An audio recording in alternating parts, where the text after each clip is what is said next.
ಇಟಲಿಯಲ್ಲಿರೋ ಬೊಲೋನಾ university ಹಾಗೂ ಬ್ರಿಟನ್ನಲ್ಲಿ ಇರ್ತಕ್ಕಂತಹ ಆಕ್ಸ್ಫರ್ಡ್ ಯೂನಿವರ್ಸಿಟಿ ಇವುಗಳನ್ನ ಅತ್ಯಂತ ಪ್ರಾಚೀನ ಯೂನಿವರ್ಸಿಟಿ ಅಂತ ಹೇಳಲಾಗುತ್ತೆ. ಆದ್ರೆ ಇದು ಎಲ್ಲದಕ್ಕೂ ಮೊದಲು ಬಂದಿದ್ದು ನಮ್ಮ ಭಾರತದ ನಳಂದ ಗುರುಕುಲ.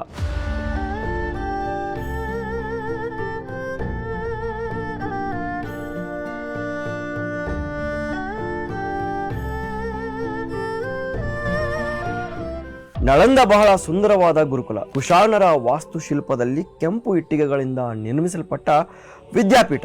ಸುಮಾರು ಕಾಂಪೌಂಡ್ಗಳು, 10 ದೇವಾಲಯಗಳು, ಲೈಬ್ರರೀಸ್, ಕ್ಲಾಸ್ ರೂಮ್ಗಳು, ಮಹಾವಿಹಾರಗಳು, ಸ್ತೂಪಗಳು, ಜಿಯೋಮೆಟ್ರಿಕ್ ಆರ್ಕಿಟೆಕ್ಚರ್ಗಳು, ಕೆರೆ ಕಟ್ಟೆಗಳು, ಉದ್ಯಾನಗಳು, ಹೀಗೆ ಇವೆಲ್ಲದರಿಂದ ಕೂಡಿರುತ್ತೆ ನಳಂದ ವಿಶ್ವವಿದ್ಯಾಲಯದ ಆರ್ಕಿಟೆಕ್ಚರ್. ನಳಂದ ಗುರುಕುಲದಲ್ಲಿ ಇದ್ದವರು ಕೂಡ ಸಾಮಾನ್ಯರಲ್ಲ. 10,000 ಪ್ರತಿಭಾವಂತ ವಿದ್ಯಾರ್ಥಿಗಳು, 2,000 ಅಪ್ರತಿಮ ಶಿಕ್ಷಕರು, 100 ಶ್ರೇಷ್ಠ ಸನ್ಯಾಸಿಗಳು, ಆರ್ಯಭಟ, ಶಕ್ತಿಕೀರ್ತಿ, ಧರ್ಮಕೀರ್ತಿ, ನಾಗಾರ್ಜುನ, ರಾಹುಲ, ಶ್ರೀಲಭದ್ರರಂತ ಮಹಾನ್ ಪಂಡಿತರ ಬೀಡಾಗಿರುತ್ತೆ ನಳಂದ. ಬೌದ್ಧ ಪುರಾಣದ ಪ್ರಕಾರ ನಳಂದ ಅಂದ್ರೆ ನಿಲ್ಲದ ಜ್ಞಾನ ಅಂತ ಅರ್ಥ. ವಿಶ್ವದಾದ್ಯಂತ ವಿದ್ಯಾರ್ಥಿಗಳು ನಳಂದ ಗುರುಕುಲಕ್ಕೆ ಕಲಿಲಿಕ್ಕೆ ಬರ್ತಾ ಇರ್ತಾರೆ. ಇಂತಹ ಶ್ರೇಷ್ಠ ಗುರುಕುಲದ ಮೆರುಗು ಹೆಚ್ಚಿಸಿದ್ದು ನಮ್ಮ ಭಾರತದ ರಾಜ ಸಾಮ್ರಾಟ್ ಅಶೋಕ. ಸಾಕಷ್ಟು ರಕ್ತಪಾತದಿಂದ ಮನನೊಂದಿರ್ತಕ್ಕಂಥ ಸಾಮ್ರಾಟ್ ಅಶೋಕ್ ಅವರು ಧರ್ಮದ ಹಾದಿಯನ್ನ ಹಿಡಿತಾರೆ. ನಂತರ ರಾಜ್ಗೀರ್ನಲ್ಲಿರ್ತಕ್ಕಂಥ ನಳಂದ ಗುರುಕುಲಕ್ಕೆ ಬರ್ತಾರೆ.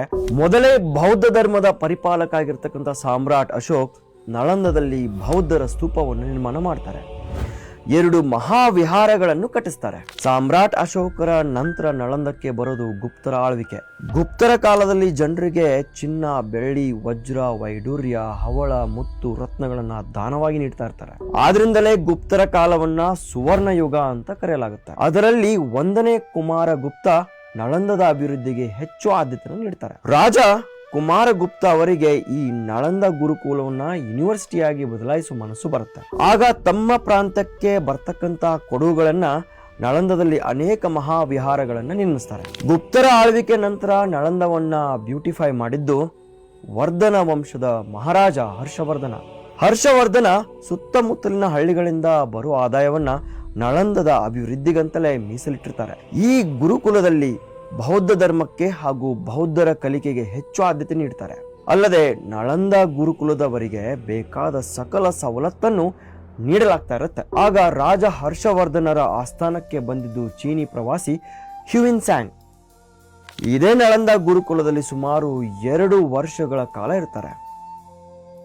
ನಳಂದದ ಪಂಡಿತ ಆಚಾರ್ಯ ಶ್ರೀಲಭದ್ರ ಅವರ ಬಳಿ ಯೋಗಶಾಸ್ತ್ರದ ಬಗ್ಗೆ ಅಧ್ಯಯನ ನಡೆಸ್ತಾರೆ. ಆಗ ನಳಂದದ ಬಗ್ಗೆ ಒಂದು ಮಾತನ್ನ ಹೇಳ್ತಾರೆ. ಬೆಳಂಬೆಳಗ್ಗೆ ನಳಂದ ಮೇಲಿನ ಚಾವಣಿ ಮೇಲೆ ಕುಳಿತಾಗ ಮೋಡದ ಮಡಿಲಿನಲ್ಲಿ ಕುಳಿತಂತಾಗುತ್ತದೆ ಅಂತ ವರ್ಣಿಸ್ತಾರೆ. ಚೀನಾಗೆ ಮರಳುವಾಗ ಹ್ಯುಯಿನ್ ತ್ಸಾಂಗ್ ನಳಂದ ಗುರುಕುಲದಿಂದ 657 ಪುಸ್ತಕಗಳನ್ನ ತೆಗೆದುಕೊಂಡು ಹೋಗ್ತಾರೆ. ಇದಾದ ಬಳಿಕ ನಳಂದ ಗುರುಕುಲ ಜಗತ್ ಪ್ರಸಿದ್ಧಿ ಆಗುತ್ತೆ. ಹೀಗೆ ನಳನಳಿಸ್ತಿದ್ದ ನಳಂದದ ಮೇಲೆ ಪಾಶ್ಚಿಮಾತ್ಯ ದೇಶದವರ ಕಣ್ಣು ಬೀಳುತ್ತೆ. ಟರ್ಕಿ ದೇಶದ ಗುರಿಡ್ ಎಂಪೈರ್ನ ಬಖ್ತಿಯಾರ್ ಖಿಲ್ಜಿ ಭಾರತದ ಮೇಲೆ ದಂಡೆತ್ತಿ ಬರ್ತಾನೆ. ಬಹುತೇಕ ಉತ್ತರ ಭಾರತವನ್ನ ಕವರ್ ಆಗ್ತಾ ಆಗ್ತಾ ಬಖ್ತಿಯಾರ್ ಖಿಲ್ಜಿ ಬಂದಿದ್ದು ಬಿಹಾರದ ನಳಂದಕ್ಕೆ. ನಳಂದದ ವೈಭವ, ಆ ಬ್ಯೂಟಿ, ಆ ರಿಚ್ ಕಲ್ಚರ್, ಗುರುಕುಲದ ಸಿಸ್ಟಮ್ ಎಲ್ಲವೂ ಬಖ್ತಿಯಾರ್ ಖಿಲ್ಜಿಯ ಕಣ್ಣು ಕುಕ್ಕುತ್ತೆ.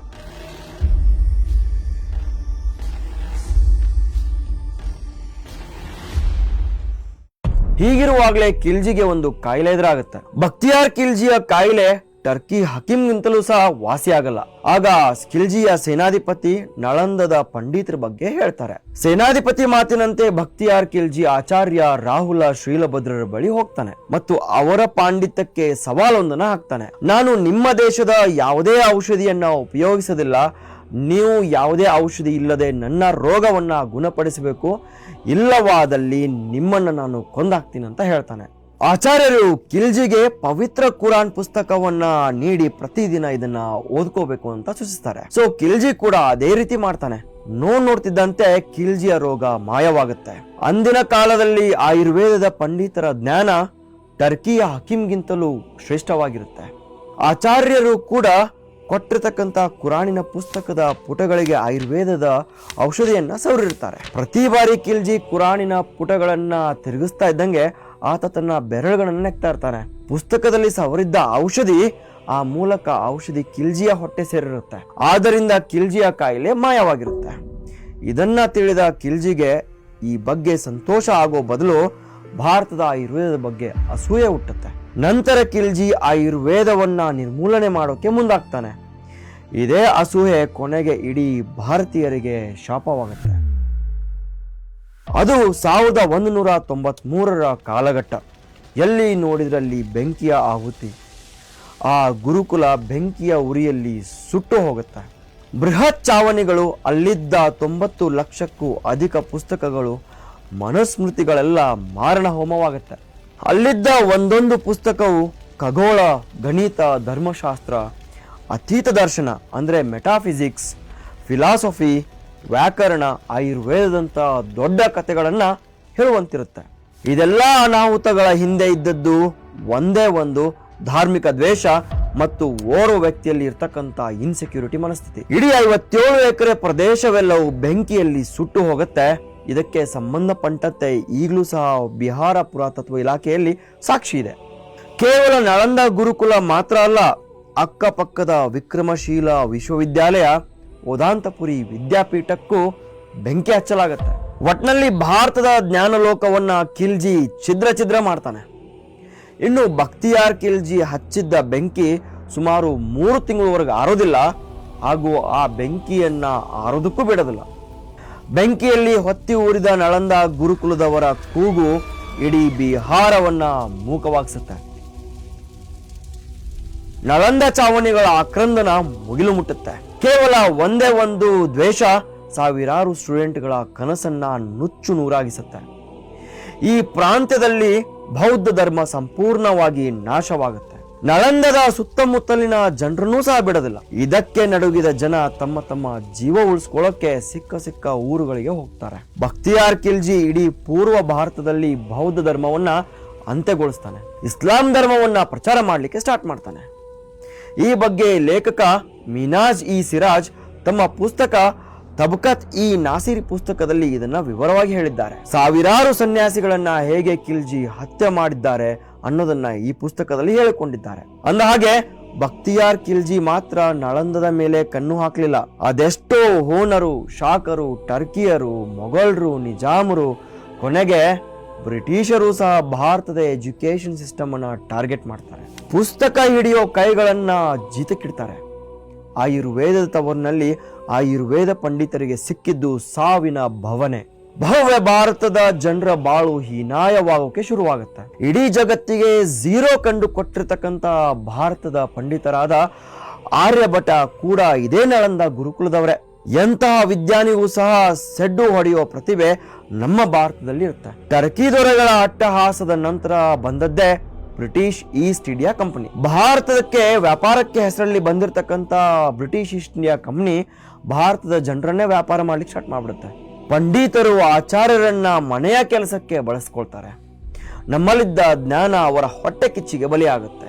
ಇದು ನಮ್ಮ ದೇಶ, ನಮ್ಮ ಶಿಕ್ಷಣ, ನಮ್ಮ ಜ್ಞಾನ, ನಮ್ಮ ಸಂಪತ್ತು. ಆದ್ರೂ ಈ ನಿಸ್ಸಿಂಹ ಕುತಂತ್ರಿಗಳು ಭಾರತೀಯರಿಗೆ ಮಾಡಿದ ನ್ಯಾಯಕ್ಕೆ ಕ್ಷಮೆ ಇಲ್ಲ. ಇವತ್ತು ಜಾಗತಿಕ ಮಟ್ಟದಲ್ಲಿ ಯಾರನ್ನ ಕೇಳಿದ್ರು ನಾನು ಆಕ್ಸ್ಫರ್ಡ್, ಕೇಂಬ್ರಿಡ್ಜ್, ಹಾರ್ವರ್ಡ್ನಲ್ಲಿ ಓದಿದ್ದು ಅಂತ ಹೇಳ್ಕೊತಾರೆ. ಆದ್ರೆ ಈ ಎಲ್ಲಾ ಯೂನಿವರ್ಸಿಟಿಗೂ ಮೀರಿದ್ದು ಅಂದಿನ ನಮ್ಮ ನಳಂದ ಗುರುಕುಲ. ಇನ್ನು ಅದು ಯಾವಾಗ ನಳಂದ ಅನ್ನೋ ಶಿಕ್ಷಣ ಕಿರೀಟ ಮುರಿದು ಹೋಗುತ್ತೋ ಬಿಹಾರದ ಶಿಕ್ಷಣಕ್ಕೆ ಅಂತ್ಯವಾಗುತ್ತೆ. ಅಲ್ಲಿನ ಅದೆಷ್ಟೋ ಮಕ್ಕಳಿಗೆ ಈಗಲೂ ಸಹ ಎಜುಕೇಶನ್ ಬಗ್ಗೆ ಗೊತ್ತೇ ಇಲ್ಲ. ಎಷ್ಟೋ ತಂದೆ ತಾಯಿಗೆ ಶಿಕ್ಷಣದ ಇಂಪಾರ್ಟೆನ್ಸ್ ತಿಳಿತಾ ಇಲ್ಲ. ಇಷ್ಟರ ಮಟ್ಟಿಗೆ ನಮ್ಮ ಪೂರ್ವ ಭಾರತವನ್ನ ಶಿಕ್ಷಣದಿಂದ ವಂಚಿಸಿದ್ದು ಇದೇ ಟರ್ಕಿ ಹಾಗೂ ಮೊಘಲ್ ದೇಶದ ರಾಜರು. ಹೀಗೆ ನೀವು ಫ್ಲಾಶ್ ಬ್ಯಾಕಿಗೆ ಹೋದ್ರೆ ಭಾರತವನ್ನ ಅಂದಿನ ಯುಗದಲ್ಲಿ ಸೋನೆ ಕಿ ಚಿಡಿಯಾ ಅಂತ ಹೇಳಲಾಗ್ತಾ ಇರುತ್ತೆ. ಅಂದ್ರೆ ಗೋಲ್ಡನ್ ಬರ್ಡ್, ಕನ್ನಡದಲ್ಲಿ ಹೇಳೋದಾದ್ರೆ ಚಿನ್ನದ ಹಕ್ಕಿ ಅಂತ. ನಮ್ಮಲ್ಲಿದ್ದ ಪ್ರತಿಭೆಯನ್ನ ನಾಶ ಮಾಡಿ ಕೇವಲ ಅವರ ಸ್ವಾರ್ಥಕ್ಕೆ ಎಷ್ಟು ಬೇಕು ಅಷ್ಟು ಮಾತ್ರ ಶಿಕ್ಷಣ ಕೊಟ್ಟಿರ್ತಾರೆ. ಫಾರಿನ್ ದೇಶಗಳು ಮಾಡಿದ ಈ ಅನ್ಯಾಯಕ್ಕೆ ಇವತ್ತು ನಮ್ಮ ದೇಶ ಅಂಡರ್ ಡೆವಲಪ್ಮೆಂಟ್ ಕಂಟ್ರಿ ಆಗಿದೆ. ಇದಕ್ಕೆ ನಮ್ಮ ನಳಂದ ಗುರುಕುಲನೇ ಸಾಕ್ಷಿ ಅನ್ಬೋದು. ಗೋಲ್ಡನ್ ಬರ್ಡ್ ಆಗಿದ್ದ ಭಾರತ ದಿನೇ ದಿನೇ ಲೇಬರ್ ಕ್ಲಾಸ್ ದೇಶವಾಗುತ್ತೆ. ಇದು ನಿಜವಾಗ್ಲೂ ಎಂತ ಭಾರತೀಯನಿಗೂ ರಕ್ತ ಕುದಿಯುವಂತ ಮಾಡುತ್ತೆ. ಆದ್ರೆ ಆ ಕರಾಳ ದಿನಗಳಿಗೂ ಅಂತ್ಯ ಸಿಕ್ಕಂತಾಗಿದೆ. ಹೌದು, ನಾಶವಾಗಿದ್ದ ನಳಂದ ಈಗ ಮತ್ತೆ ಶೈನ್ ಆಗೋಕೆ ರೆಡಿಯಾಗಿದೆ. ಇದೀಗ ವರ್ಲ್ಡ್ ಫೇಮಸ್ ನಳಂದಕ್ಕೆ ಮರುಜೀವ ಸಿಕ್ಕಂತಾಗಿದೆ. ಎಸ್, ಆ ಗತಕಾಲದ ವೈಭವ ನಳಂದ ಈಗ ಮತ್ತೆ ಮರುಕಳಿಸ್ತಾ ಇದೆ.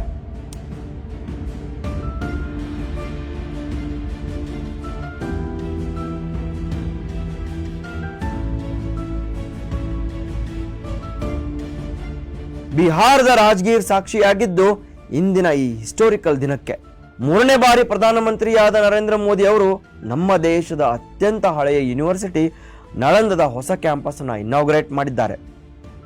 ಈಗ ನಿರ್ಮಾಣವಾಗಿರೋ ನಳಂದದ ಹೊಸ ಕ್ಯಾಂಪಸ್ನ ಒಟ್ಟು ಕಾಸ್ಟ್ 1749 ಕೋಟಿ ರೂಪಾಯಿ. ಈ ಕ್ಯಾಂಪಸ್ ಅನ್ನ 450 ಎಕರೆ ಭೂಮಿಯಲ್ಲಿ ನಿರ್ಮಿಸಲಾಗಿದೆ.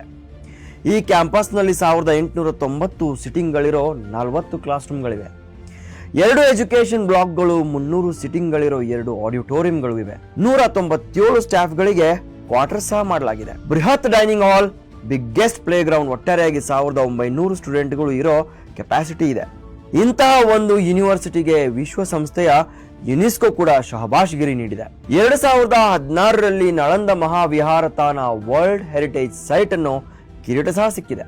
ಇನ್ನು ಈ ದಿನ ನಡೆದಿರೋ ನಳಂದ ಹೊಸ ಸ್ಟ್ಯಾಂಡ್ ನಲ್ಲಿ ಪ್ರಧಾನಮಂತ್ರಿ ಮೋದಿ ಅವರು ಸ್ಟೂಡೆಂಟ್ಗಳಿಗೆ ಒಂದು ಮಾತನ್ನ ಹೇಳಿದ್ದಾರೆ. ಬೆಂಕಿ ಪುಸ್ತಕವನ್ನು ಸುಡಬಹುದೇ ವಿನಃ ಜ್ಞಾನವನ್ನಲ್ಲ ಅಂತ ಹೇಳಿದ್ದಾರೆ. नालंदा एक मूल्य है, नालंदा एक मंत्र है, गौरव है, गाथा है. नालंदा है उद्घोष इस सत्य का कि आग की लपटों में पुस्तकें भले जल जाएं, लेकिन आग की लपटें ज्ञान को नहीं मिटा सकती. ಪ್ರಧಾನಮಂತ್ರಿ ಮೋದಿ ಅವರು ಈ ಹೊಸ ಅಧ್ಯಯನಕ್ಕೆ ಫೌಂಡೇಶನ್ ಹಾಕಿದ್ದಾರೆ. ಸುಮಾರು ಸ್ಪೆಷಾಲಿಟಿಗಳನ್ನು ಒಳಗೊಂಡಿರೋ ಈ ನಳಂದ ಹೊಸ ಕ್ಯಾಂಪಸ್ನಲ್ಲಿ ಇನ್ನಾದ್ರೂ ಎಜುಕೇಶನ್ ಶೈನ್ ಆಗಬೇಕಾಗಿದೆ. ಯಾಕಂದ್ರೆ ಒಂದು ಕಾಲದಲ್ಲಿ ಭಾರತ ಅಂದ್ರೆ ಎಜುಕೇಶನ್ ಅಂದ್ರೆ ಭಾರತ ಅನ್ನೋ ಮಾತು ಕೇಳಿ ಬರ್ತಾ ಇತ್ತು. ಈ ಹೊಸ ನಳಂದದಿಂದ ಒಳ್ಳೆ ಎಜುಕೇಶನ್ ಸೆಂಟರ್ ಆಗಬೇಕು ಅನ್ನೋದು ಪ್ರತಿಯೊಬ್ಬ ಭಾರತೀಯರ ಕನಸು. ಅಷ್ಟೇ ಅಲ್ಲ, ಭಾರತಕ್ಕೆ ಶಿಕ್ಷಣ ನೀಡಬಾರದು ಅಂತ ಕ್ರೂರ ಅನ್ಯಾಯ ಮಾಡಿದ್ದ ಟರ್ಕಿಗಳು, ಮೊಘಲರು ಹಾಗೂ ಬ್ರಿಟಿಷರಿಗೆ ಇದು ಒಂದು ಹಿಸ್ಟರಿ ಪಾಠವಾಗಬೇಕು. ನಳಂದ ಮತ್ತೆ ಅದೇ ಹಿಂದಿನ ಗತಕಾಲದ ವೈಭವಕ್ಕೆ ಸಾಕ್ಷಿಯಾಗಬೇಕು. ಈ ಮೂಲಕ ಭಾರತದ ಶಿಕ್ಷಣಕ್ಕೆ ಎಷ್ಟು ಶಕ್ತಿ ಇದೆ ಅನ್ನೋದನ್ನ ಪ್ರೂವ್ ಮಾಡಬೇಕಾಗತ್ತೆ. ನಮ್ಮ ಭಾರತದ ಗತಕಾಲದ ಇತಿಹಾಸ ಮತ್ತೆ ಮರಕಳಿಸುತ್ತಾ ಕಮೆಂಟ್ ಮಾಡಿ ತಿಳಿಸಿ. ಈ ಕಾಂಟೆಂಟ್ ನಿಮಗೆ ಇಷ್ಟವಾಗಿದ್ರೆ ನಿಮ್ಮ ವಾಟ್ಸ್ಆ್ಯಪ್ ಸ್ಟೇಟಸ್ನಲ್ಲಿ ಹಾಕಿ. ಇದರಿಂದ ನಮ್ಮ ಭಾರತದ ಇತಿಹಾಸ ನೀವು ಹಾಕೋ ವಾಟ್ಸ್ಆ್ಯಪ್ ಸ್ಟೇಟಸ್ ಮೂಲಕ ಪ್ರತಿಯೊಬ್ಬರಿಗೂ ರೀಚ್ ಆಗಲಿ.